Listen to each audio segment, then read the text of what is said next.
So now that we've got a basic introduction to our dimensional models, let's kind of break this down into a little bit more detail. So if I was going to be looking at the concepts of a dimensional model, we can see our center fact table. This contains our factual data. Our dimension tables are denormalized to maximize our retrieval performance. And also our dimension tables contain descriptions about subjects of the business. So each dimension table, as we mentioned earlier, is a noun, like the employees, the customer, products, locations, so on and so forth. All right. So that fact table is really connecting all the dimension tables together based on a single event. So this is done through a combination of primary key, foreign key relationships. In the fact table, a key will be a primary key for the fact table and a foreign key for its related dimension table. So kind of think about it like a visitor in a foreign country.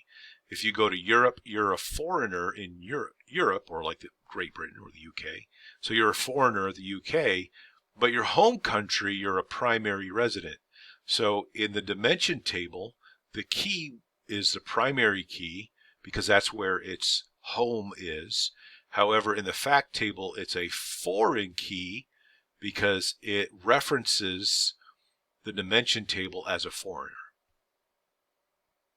Now, you'll notice that there's also PK, PK, PK, because the fact table identifies that when all these keys are combined, when they're all combined, the combination creates a unique combination that is specific for this event. So when this salesperson sells this product to this customer on this day, that is a unique event. Okay. So with that, cardinality rules usually require us to have a one-to-one relationship at the dimension table, and this says that if a key exists in the fact table, there's one and only one key in the relating dimension table. Okay. In reverse, this cardinality rule says that if a key exists in the dimension table, this is saying that either it doesn't exist at all, or it can exist many times.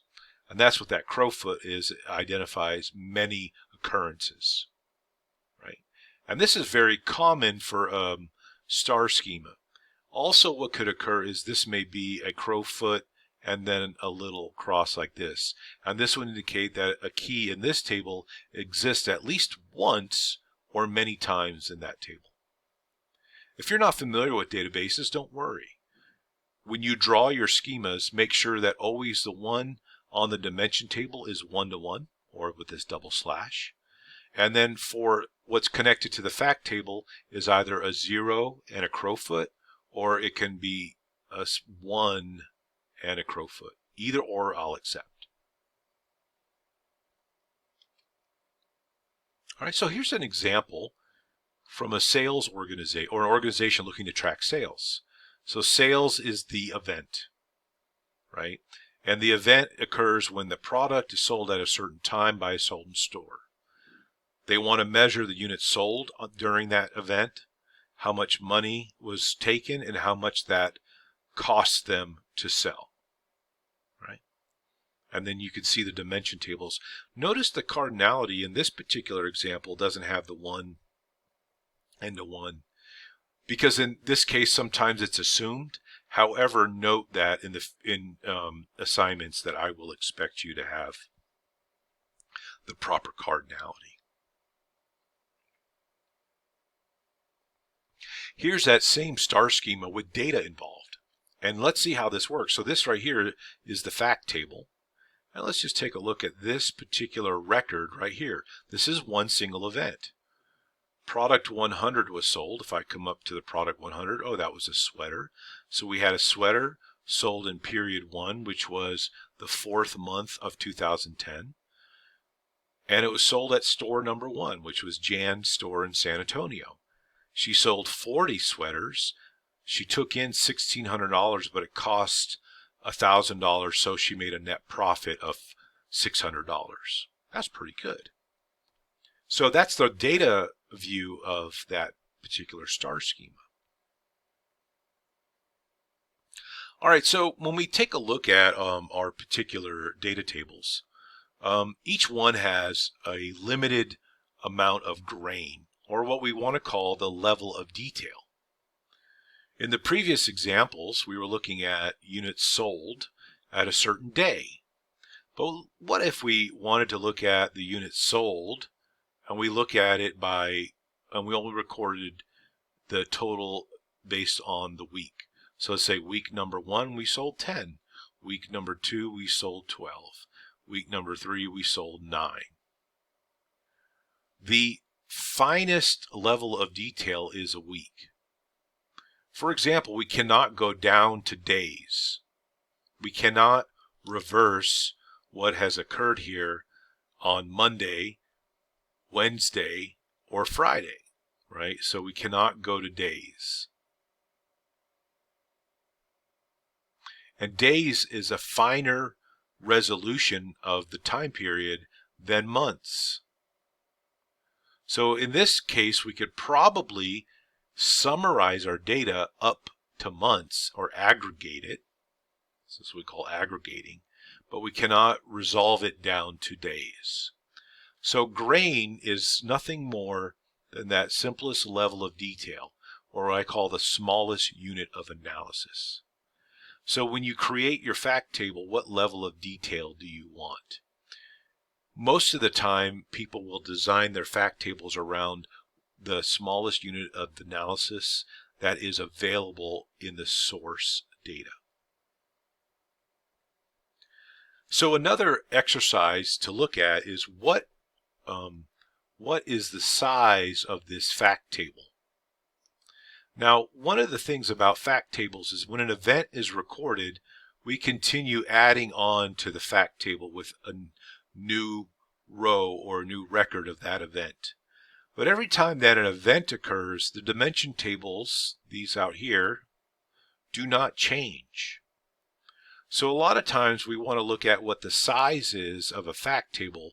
That also helps us determine the size of our data warehouse. So here's a basic example. Assume that we have 1,000 stores, 10,000 products, and we want to maintain 2 years or 24 months of data. Now, assuming that we have half of the products sold every given month, how do we calculate this? Well, we have 1,000 stores.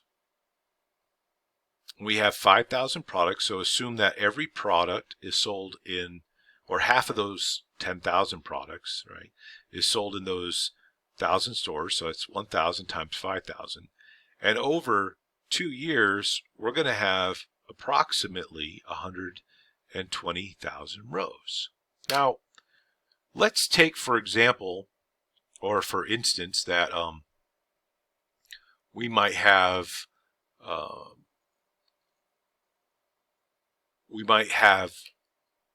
up to 5 bytes available to store the data that goes into each field in this fact table. So let's say that, for example, that to store the product code is 5 bytes, period code is 5 bytes, and so on.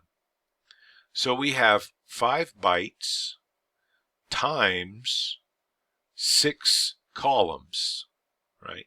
So for every record, we have 30 bytes required of data, right? So if we multiply out 30 times 120,000, okay, they pull this calculator.